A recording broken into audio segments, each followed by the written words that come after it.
So thank you everyone for joining in today. Another interesting and exciting round of webinar where we are trying to revolutionize healthcare by unlocking the benefits and potentials of artificial intelligence in digital pathology. And we'll be exploring the intersection of AI and digital pathology with one of our very esteemed speakers today, Dr. Prathima from Manipal Hospital, Mullers Road in Bangalore. She comes with a vast experience of about more than 20 years. And she's been a good colleague of mine in the past, and we've worked together on several different things. We have discussed pathology from a very basic level, from manual, and here we are today to an age of intelligence and digital. And so she comes with that expanse of knowledge. And I think she'll have something very interesting. She'll have a lot of interesting insights to give you all today. And I'm also looking very forward to listen to her entertaining talk. But before that, as always, I would like to give a little bit of an introduction about SigTuple, a little bit about our company, which is based out from Bangalore. And it's driven by robotics, data science, and also the software technology, all of it, which is built under one roof. And that's what SigTuple is about, as you all very well know. And we started our journey, our flagship solution with Shonit, which is for the interpretation of peripheral blood smears, followed by Shrava. And there are so many other exciting things that are happening. And in fact, I have a little bit of a surprise, which I'm going to share with you at the end of my introduction to see what you would be coming up with by the end of this year. So if you look at it, as you all know, what we are actually doing here in SigTuple, we are just automating the manual microscope. Whatever you're seeing on manual microscopy, we're trying to take it up on a digital-based software, and we're making it available for you with the help of visual evidence and an artificial intelligence, which gives you the result, which makes it easy and more efficient and productive for a pathologist. So you have the AI, you have the visual evidence. All you have to do is put 2 and 2 together. You have the clinical history, and the time saved for screening under the manual microscopy is done by the artificial intelligence, which is enabled by our system. And all you have to do is just look through it, update, modify, and approve the report. This is the instrument which we have today in various installations all over the country. It's called as the AI 100. And one device with multiple solutions. We have both blood as well as urine, which has been enabled on it. Shonit for blood and Shrava for urine. You will see today, Dr. Prathima will be showcasing a lot of clinical case studies, and also she'll come up with her own explanations and how it had been of a fit in her lab and where she found it to be of use and how it has actually helped her. As you know, laboratories are different. You have labs which are associated, which are hospital-based, and then you have labs which are standalone labs, and then you have satellite labs in a hub and spoke model. The use cases are very different in all these different scenarios. And today we'll see how AI actually helps in these situations. It should finally make life more easy for the pathologist. It should help to get your turnaround time a little better. It should be more productive for you to have such a system in your place and in your, in your professional sphere, where it makes it more easier for you at the end of the day. So let's hear a perspective from Dr. Prathima today, how she has navigated this journey. She's been associated with us from a very early stage. She's seen the advances which have happened in the hardware, the software, the troubleshootings. She's been a mentor as well. She's also been a person who's advised us in various times. And she has even done a couple of validations with us. So I'm sure that she'll be able to throw a lot of light and also take your queries and answer your questions. I leave a lot of the technical part of it to Dr. Prathima to talk about it. So I'm not going to delve in too much of the technical aspects. But definitely there is one thing is that you'll be able to see the visual-based evidence for both blood as well as for urine, from no matter where you are. And you'll be able to navigate through the software and scroll and then look at the visual evidence with ease, correlate it with your interpretation and diagnosis.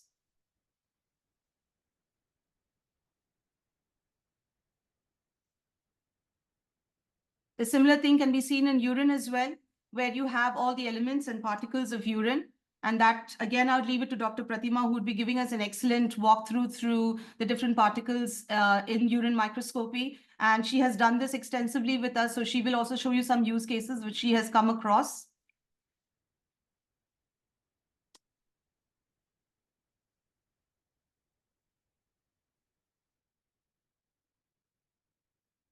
Be kind of a scenario where you will be able to look at all the fields of view as if you're looking through your original manual microscope. Again, these are things that she'll be talking about, so now I'm not going to take too much time on this as well. The similar thing for urine as well. We have a manual microscopic kind of a view that we're giving you. It's called the field of view.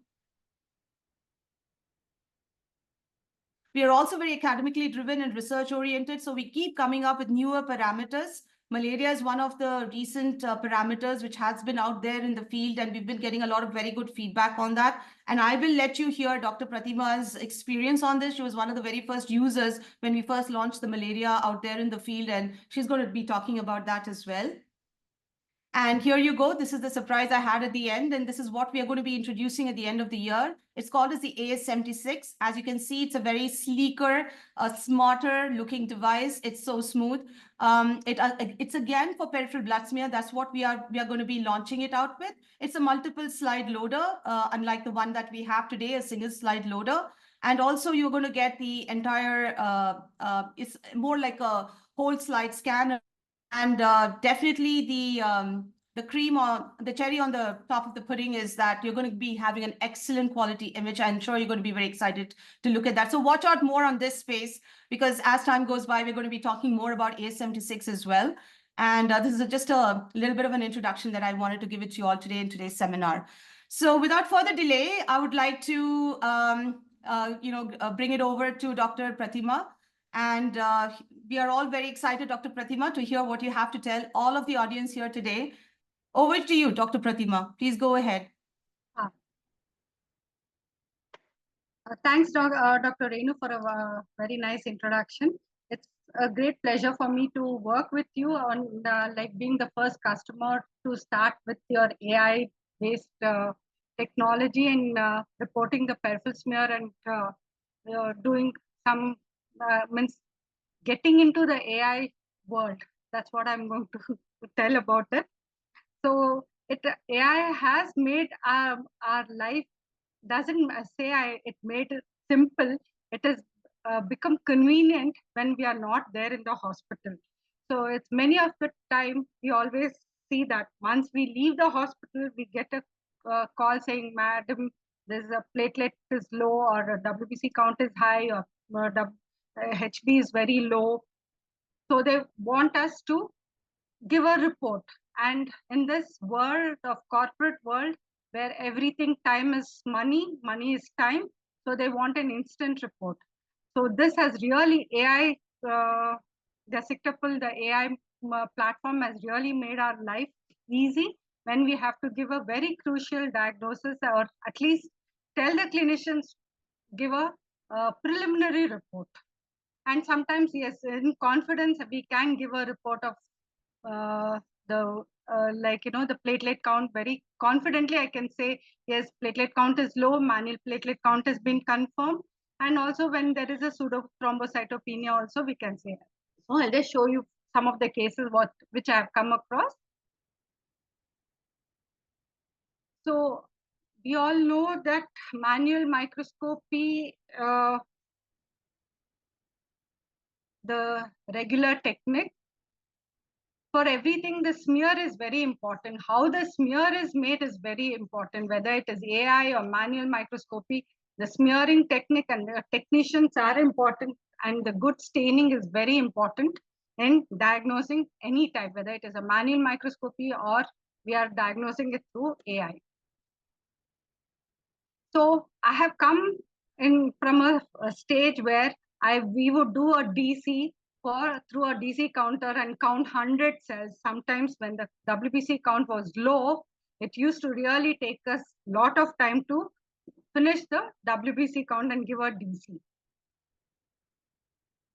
And peripheral smear examination, yes, normal for a regular, what we say, the health check, it is fine. But when there is a pathological peripheral smear, takes some time, and sometimes it becomes very difficult when we see the fifth or sixth, everything looks the same. So with this AI, my SigTuple has really made our life comfortable when we have to screen a lot of cases. So I don't say the disadvantages, the difficulty, what we have it in manual microscopy is time consuming, the standardization lack, poor reproducibility, it is labor intensivity, and a lot of subjectivity. For us, it may look like monocyte, for some it looks like neutrophils. And when the toxic granules are prominent, some they mistake the junior pathologists, they mistake it for eosinophils, so vice versa. And the important thing is important case when we want to save it, it is like, it is a big thing. Either we have to store the slide somewhere and keep it, label it, or we may lose it or break it. But with this, it is very easy. Once we scan, we can save the image and it can be saved lifelong, I can say that. And a very good material for the juniors to learn pathology. So what is digital pathology? Now, digital pathology is the practice of sharing the digital, like what we say, we scan the smears and everything is on the image platform. And we can identify all the images on the computer. So it's the same, as I said, like manual microscopy, making a peripheral smear, a good smear and a good stain is very important. So whether it is manual or it is AI, then the AI, it will go into the peripheral blood smear screen.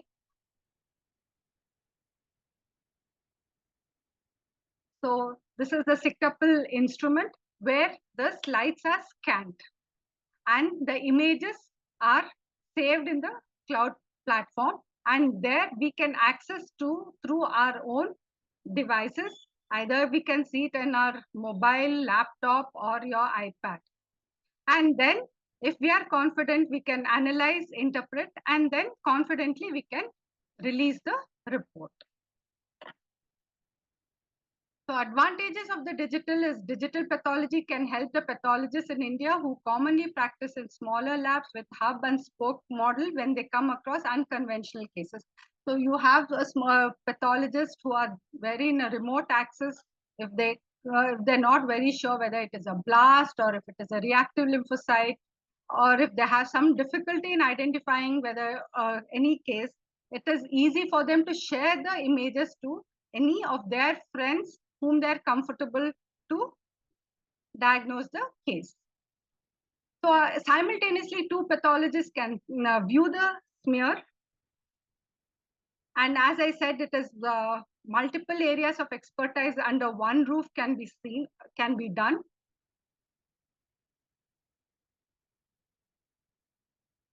So you, as I said, like you don't have to transport the slides from one area to if it is in a collection hub, like you have this AI instrument, SigTuple instrument. The number of peripheral smears can be scanned, and the pathologist can view it and report it at a remote area. Which is a real good thing of this instrument. And again, online cases of late for the PG teaching is very helpful with this model. As I said, like initially when we started the pathology, when we just finished our PG, we had to do DC, like, for 100 cell, it would really take time. This really gives us the thing. Everything comes in one page. So it scans, if you want to know the WBC morphology, the number of WBCs, the neutrophils number is there, and simultaneously you can see most of the neutrophils images are there. So you can identify the neutrophils very clearly and you're confident because there is evidence based. So it is just not unlike your other instruments. If you can say what is the difference between our counter, the Sysmex counter or the WBC chamber counter and this. Here you can visualize your WBC count as well as you can get the absolute number. So it is an evidence based.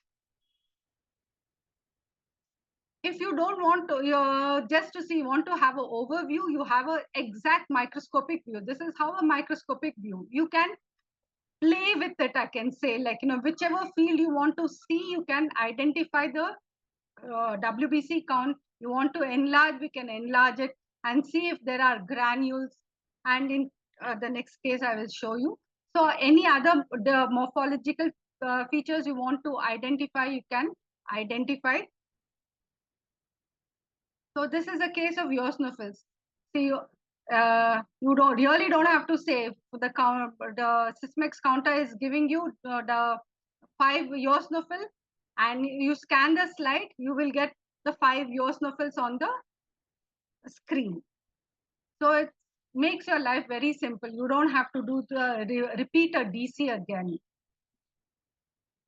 Of late with dengue cases, there are a lot of reactive lymphocytes. You are not many of the time the clinician will ask whether it is a dengue or not dengue, whether reactive lymphocytes or not lymphocytes. You don't have to spend a lot of time in identifying or searching for the reactive lymphocytes. With this, the atypical lymphocytes or the reactive lymphocytes, everything comes in the screen, and it's very easy. See, this is one patient with a dengue. You are seeing a different types of reactive lymphocytes. This is another case of a look. So you may have a difficulty to differentiate whether it is a reactive lymphocyte or it is a blast. So on the image, very clearly, I hope all of you can make out you can see the blast with the nucleoli in one of the cell, even an aurora can be visualized. This is how you can actually see on the screen once you scan the smear. So all the abnormal cells will be conglomerated or together in one screen. So you don't have to sit and search for the blast. How many blasts are there? So whatever the percentage of blasts, all those blasts will be seen on the screen, and it's very easy for you to pick up identify the blasts. And WBC morphology, again, very microsites, very clearly you can identify. In case of hemoglobinopathies, target cells, the sickle cells, what you can see, the sickle cells, the target cells, all that are visualized in one screen. This was a very interesting case. I still remember this. Around late night, they just called me when a patient has come. They want the platelet is low. They want to know the peripheral smear report. So I had to ask them to just send this, scan the slides and see. And as soon as I saw, I could pick up the malarial parasite. This was a Plasmodium vivax. I was pretty excited, and immediately I called up, I said, hey, I could identify a parasite on this AI-based scanner slide. That really, it was very excited on seeing it on my mobile at 9 o'clock and saying that and calling up the physician, it is MP positive, and they were also very happy to get the instant diagnosis. This was another case of AML. Again, most of these cases, all I have got it late in the evening or in the night or on a Sunday, where the count was high. So they just wanted to know what is it, like whether it is neutrophil or it is atypical lymphocytes, dengue, etc. So with the scanned images, very confidently with these images, I could confidently call it as leukemia and probably AML. The further thing, as always we say, it is a preliminary. Sometimes any one of us will be careful with our diagnosis, but we are sure that it is a leukemia, and we have to do the further with of late without flow cytometry. We don't do further thing. At least we can say it is acute leukemia, probably myeloid. But this was very clearly, it was a myeloid, and with monocytoid morphology, and again, even the instrument is also giving the monocytoid forms. Nucleated RBCs in case of any hemolytic anemia. Sometimes I have seen juniors getting confused with the lymphocytes and NRBCs, but here you can teach them how an NRBC looks and the lymphocytes looks. So hemolytic, so NRBCs, again, everything will be seen on one screen.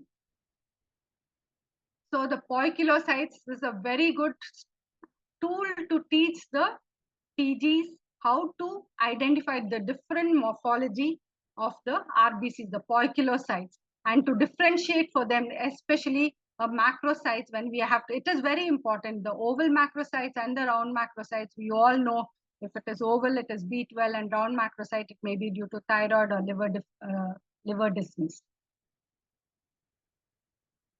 So very clearly the teardrop cells, echinocytes, fragmented.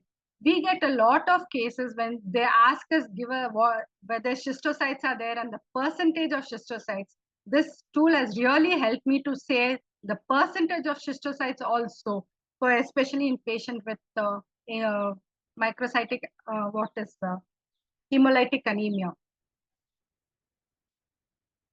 Microangiopathic hemolytic anemia, where we have to give the percentage of schistocytes. So this has really helped me to give a percentage.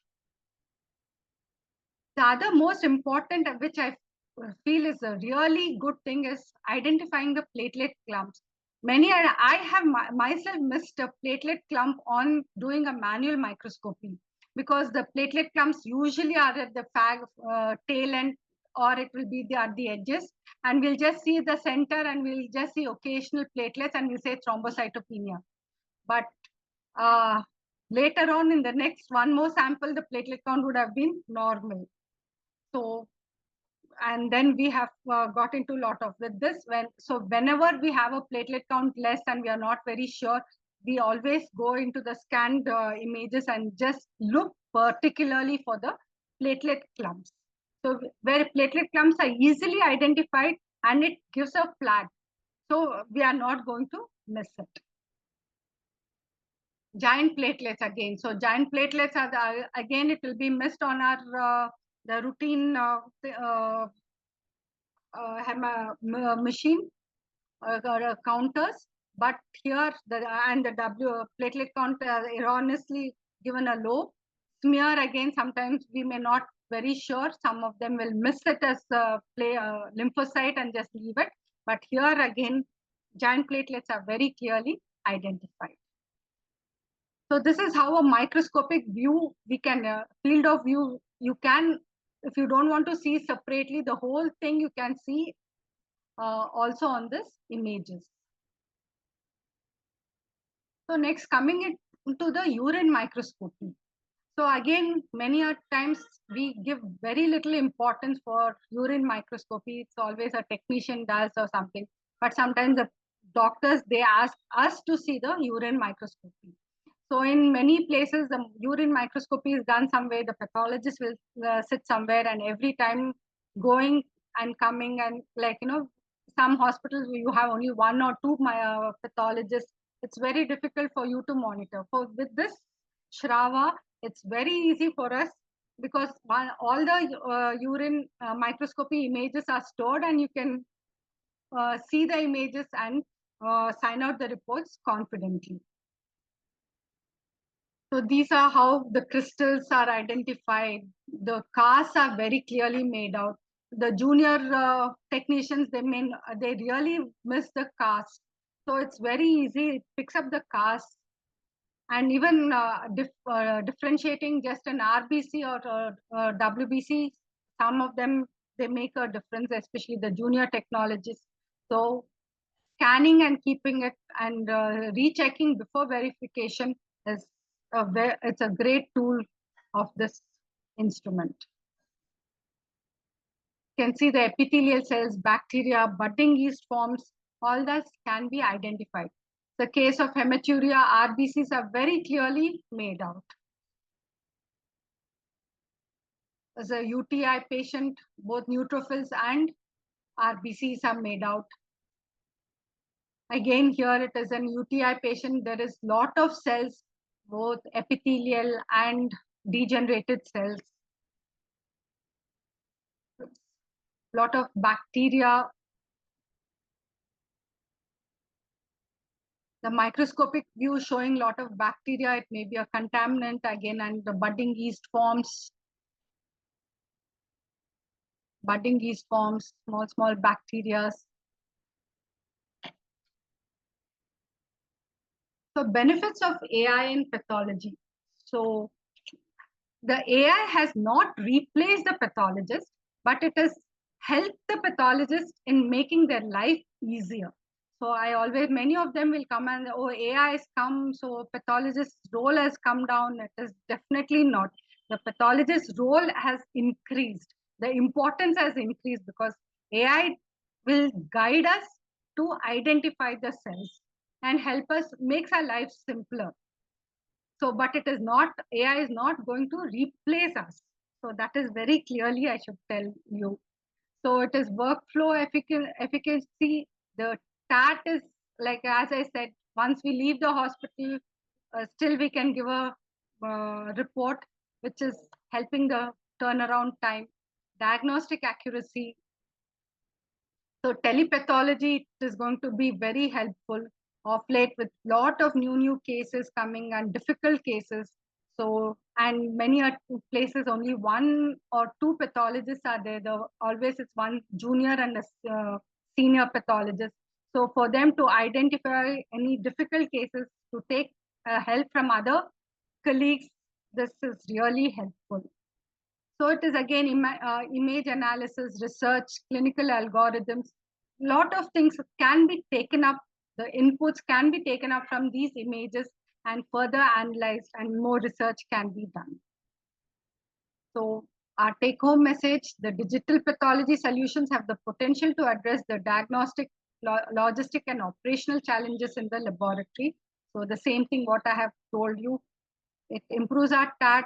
It improves our confidence of the pathologist and reduces manual error and enables telepathology and creates a vast opportunities for educational and research activities.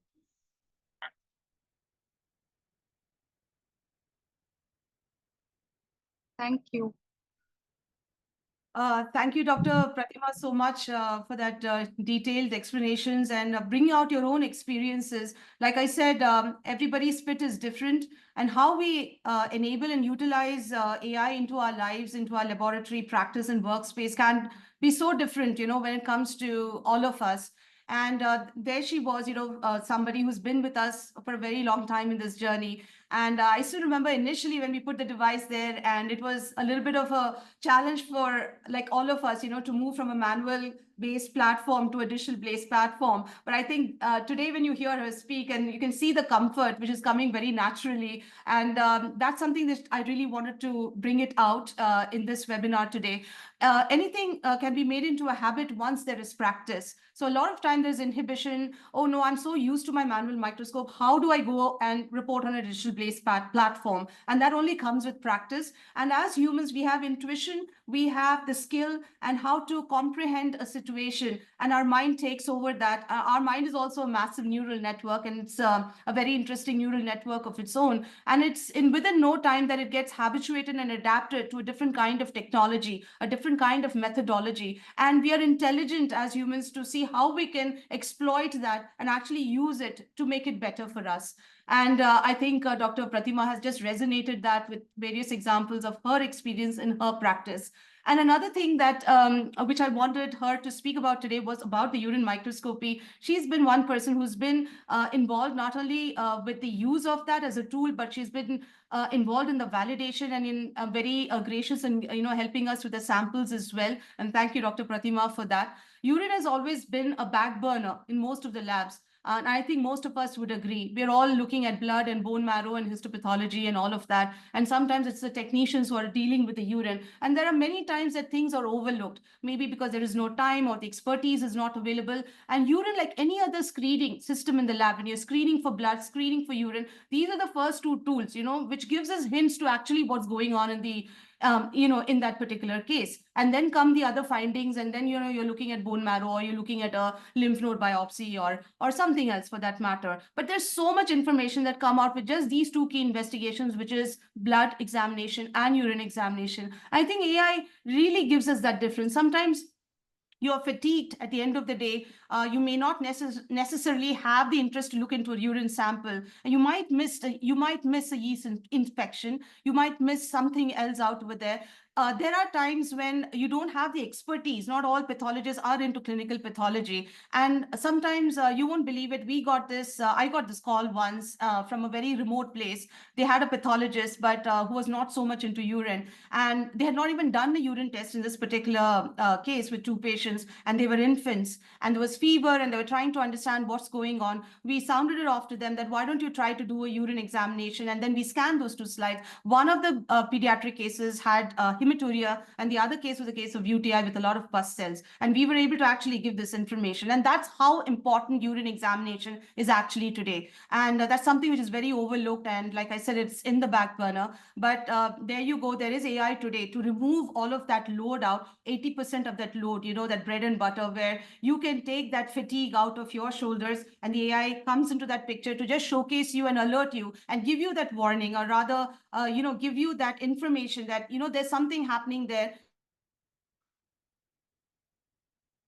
As an expert, even there are times that I have missed certain things as well, but it's always good that there is an AI there with the visual evidence to show you what's going on so that you don't miss something. I think that's a great change, which I think in my own personal experience, I could say, where it's lesser now, that the opportunities that we would actually miss screening something, and the AI will be able to showcase that to you with visual evidence, which gives you the confidence to actually go ahead and give that confidential report to that patient. So we are very happy to be here, all of us, and thank you so much for taking us time on a Saturday. We would be very happy if we could make this even more interactive. I encourage and request the audience that come up with queries, with anything, interactive suggestions, or even something in your experience, if you have felt, which would add, for the rest of the people out here in this forum. If it could be incredible if somebody could come up with your own use case scenarios, where you felt that you found it something interesting working on a digital based platform. How did that bring about a change in your regular laboratory practice? We would be happy to hear from you as well. Or if you have any queries and doubts, you have me, you have Dr. Prathima to even answer those questions.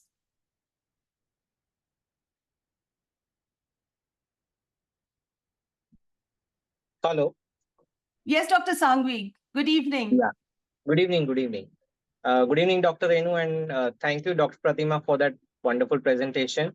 I'm myself working with SigTuple AI since almost about a year now, and I also have Please some turn your stories to video share. on. Sir, please turn your video on so that Just a everybody minute. gets Yeah. to see you. Yeah. Are you able to see me now? Yes, we can. Yes. Okay. So in the backdrop is my lab. So what I'm trying to hint at the point is that the tool is very useful, albeit it has its own limitations. Let's not talk about it right now. What I wanted to understand from ma'am was what kind of staining procedure is she following? The routine the routine procedure. No, is it right Jimsa or is it Leishman stain? Leishman only. Because I can see your RBCs stain nice pink, which generally comes up as from right Jimsa staining. So some of the cases we have also shared with ma'am. So she has scanned some of the cases during the validation. She has used some of the cases from that as well. Because when we did the validation with her, we did it across different stains. So that's how some of the images are looking like that. But what she is doing in her own lab is just the Leishman. Okay. Yeah, even we are following the Leishman staining pattern. So I was little surprised to see little change in the color and the shade of the RBCs, albeit the WBCs are very beautifully stained. Right. Yeah. So we've done that bit of an experiment with different kinds of stainings, and we have run it through her device in her lab to just get a feedback. So that was during the validation of that to see if she was comfortable looking at the morphology. That was earlier during the validation. Now, a second question is for the urine microscopy, the Shrava part. How much in-depth analysis how robust is the AI for picking up spermatozoas or some abnormalities or cast in the urine sample? When we do it, like first we have that visualized thing. We'll have both the manual microscopy, and when we are not there, they would have scanned and they would have kept it. So all the urine, like, abnormal, if they find it is abnormal, they would have scanned and they've kept it. Then we can see. So urine comes the whole day, right? So I'm telling when this Shrava, everything is very useful when we are not there in the lab. And we can pick it up. No, ma'am, I understand that. So in your absence, your technical staff is doing this, and then you are able to screen the urine uh, on the AI platform. But while the validation was going on, you would have seen and screened samples both at the manual microscopy level as well as your AI platform. So were you able to clearly differentiate the casts, and if was the AI able to pick up spermatozoas also? Cast we could pick it up. Spermatozoa, I'm not Yeah, very we're sure not about that. trained. The AI is not trained for spermatozoa, so it's not included in the differentiation, as you can see. But yeah, if it Okay, was there in the microscopic view, obviously you will be able to see it and write it as a comment, but the AI is not trained for picking up spermatozoa. The AI doesn't distinguish or classify spermatozoa as of now. But I'm sure okay, if in the microscopic view, you could add it as a comment. And not just spermatozoa, there are so many other things. Chlamydia, for instance. There are other things in urine exactly. as well. So AI is trained to pick up crystals as generically. It doesn't subclassify the crystals as of now. That's something, there's an additional comment which the pathologist will have to make. But yes, all kinds of crystals come under the crystal bucket. All kinds of casts come under the cast bucket. But subclassification is something which is not enabled as of now. And the second one is things like spermatozoa or other microorganisms other than which is bacteria and yeast doesn't get classified AI, but you will be able to see it in the microscopic view and add it as Yeah, a comment. see, it will be, the images will be scanned. So there you're going to pick it up and you're going to give it. Like that is more important.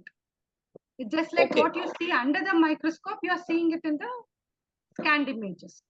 And sorry, this is my last question. I won't take much time. When you're doing a manual microscopy for urine, you would be reporting something like per high power field. Let's say 3 epithelial cells or Yeah. 8 to 10 leukocytes.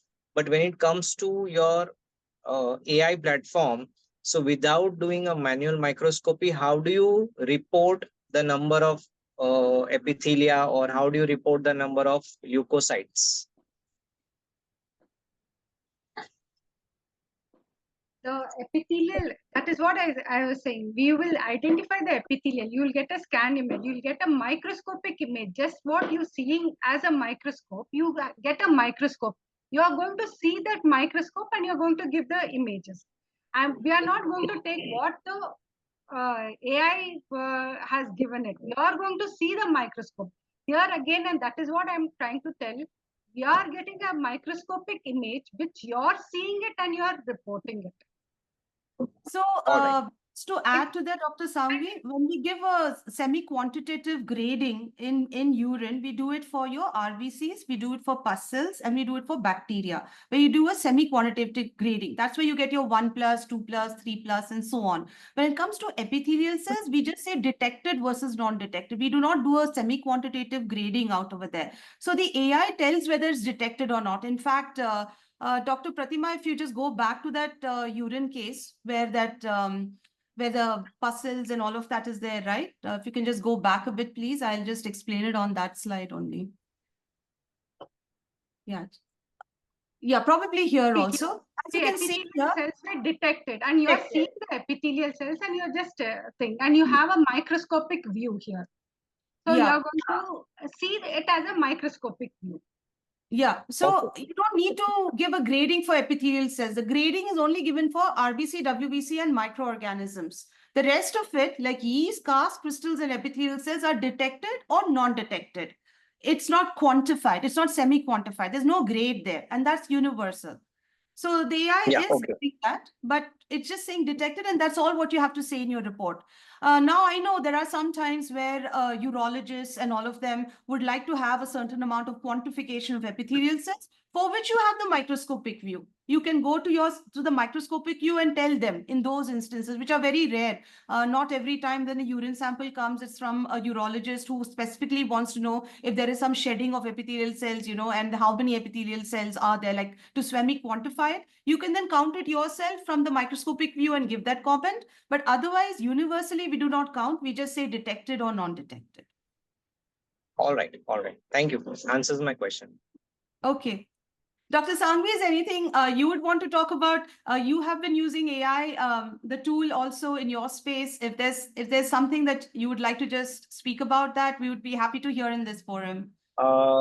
Lastly, especially in this season wherein we have a lot of dengue, and lately we've been seeing some chikungunya cases also. As ma'am said, you're able to pick up those atypical lymphocytes very clearly and nicely on the platform. The malaria is beautifully picked up. The only comment which I would want to make, because of the limitation of the AI system of the SigTuple A100, it's not able to pick up the ring forms of falciparum malaria. Yes. It can only detect gametocytes of the falciparum. So, so malaria, it cannot pick up yes, falciparum. I kind of agree with you on that. Yes, it's a research parameter. Obviously, we are working on the ring forms and the optics and the issues. But yes, we hope that we would be able to make a greater change in that perspective in the coming few months. Especially with a better image quality and all of that, which we are considering at this point of time. Point noted and taken, and I agree with that as well. But yeah, these are the kind of feedbacks that we would love to have from the places where our installations are, and makes it very valuable for us to get these feedbacks, which we give it back to the backend team as well, and that's how the progress happens on any particular part of our solutions. And we are very happy to have these kind of interactions. And thank you so much, Dr. Sangvi. You've been also one of our very valuable customers who have been giving all kinds of feedback, the good as well as the not so good. And sometimes that's what helps us to grow the solutions in future. And we find it it's been actually a great pleasure working with you as well and your team. And we hope to have such conversations, which we find it at least very enlightening. And we hope it is for the rest of the audience also who are there in this forum today. Yeah. Thank you so much. Dr. Renu, I have a question on this. Yes, sir. Yes, please go ahead. I joined a bit late. Just want to understand, shall we have a integration the system with the LIS also?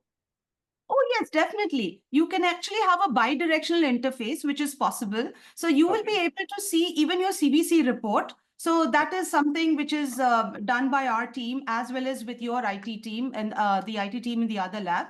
We have a cross dialogue with them, and we see that how this integration can be done very seamlessly, and we have been doing it. So you will, in one shot, in one screen, you will be able to see the CBC report as well and the AI report as well. And once you approve your report, that will go and go back to the LIS, and you will be able to release that report from your LIS. So that kind of a bi-directional interface is definitely possible. Even for the urine reports as well, right?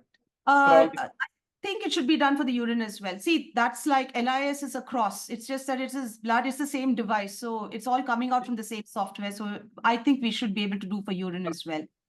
Right. I mean, you have a standard APIs already given within the platform, or you are developing based on the LISs? How it is? So I think that differs. We have Mr. Manohar Dhaka also on this call. Dhaka, are you there?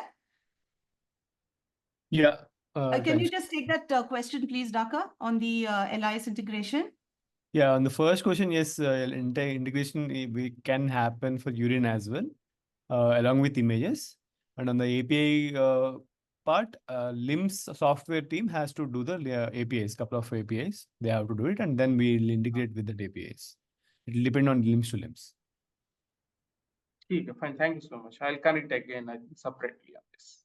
Thank you, Ren. Sure, doctor. Is anybody else out there who would like to have any question or query or feedback in general? Or some kind of an experience which you have encountered using digital in your practice, not necessarily with blood or urine or with anything else?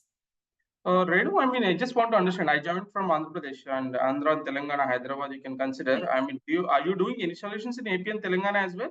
I have Yes, we seen are. that you have a tie-up with the Horiba company.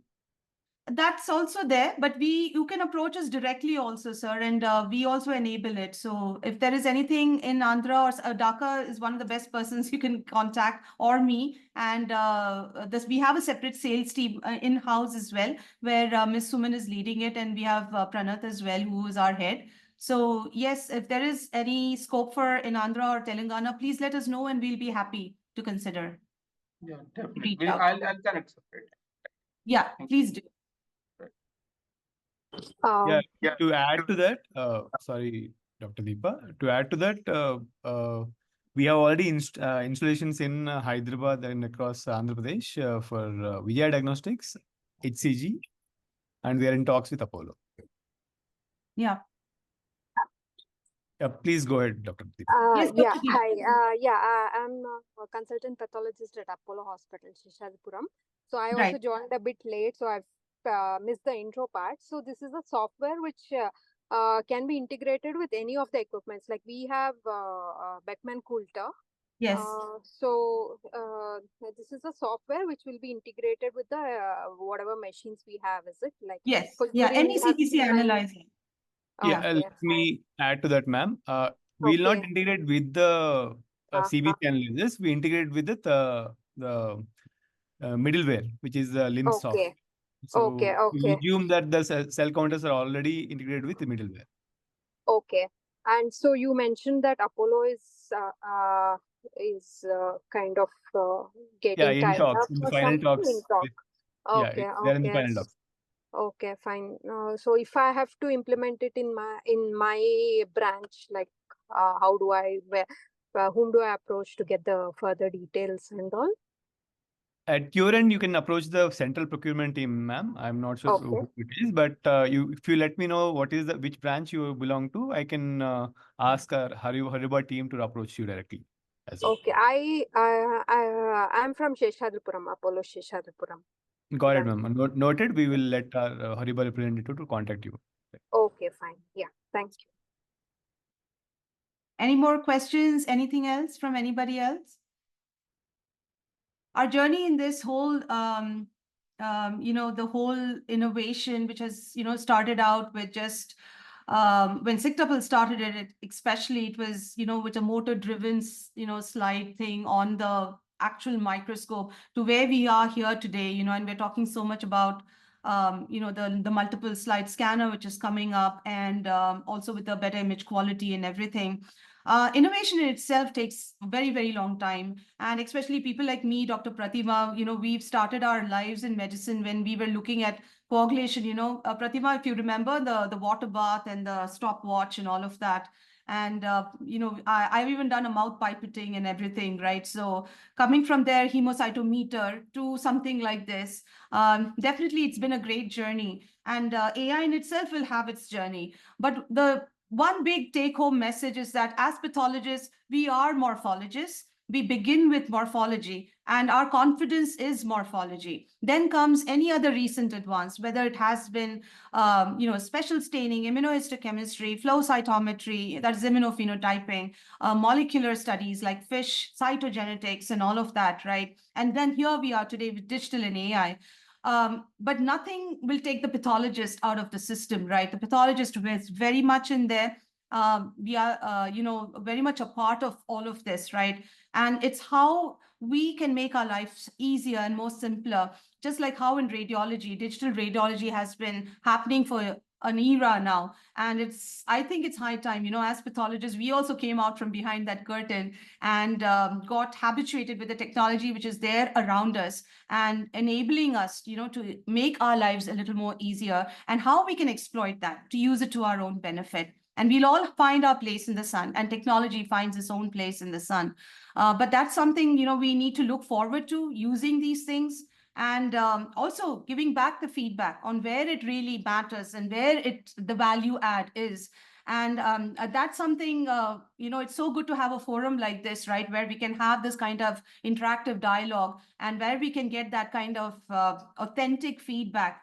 And that's what is really appreciated. I mean, I always have a very good time having these conversations, whether it's been one-on-one, like with Dr. Sangvi and with some of the rest of you here who are there on the forum today. And it's always been very enlightening, and I really look forward to all of this. And every time when we have a webinar, it's something that we feel that there's something different that we learn. There's something different that we can contribute, and we also learn in return. And that's what makes it so enlightening. So I really want to thank each and every one of you for taking this precious time out on a Saturday weekend to actually make this a success and to make it happen. And thank you, Dr. Prathima, again. She's been traveling for a conference, and she's been so busy. I mean, she is like the backbone in the lab out over there. I've seen her. She has got no time even for herself. And she has taken out this precious time. Actually, she's just landed last night from a conference in Chennai. And then here she is, to give this talk to us. Thank you so much for taking that time out and for enlightening all of us with your experience, your personal experience. Goes a very long way. And we hope to have further collaborations with you in future and with all of you. So there's another thing, if there's something that you are all interested in having such interactive conversations and would like to even lead such webinars in future, do reach out to me personally or to Dhaka, and let's make this a very grand success. So thank you everyone again. If there are any more questions and queries, we'll definitely take them. We'll wait for another minute or so, and we'll be happy to hear from you today. Otherwise, I think, yeah, this could be the end of the session for today and now.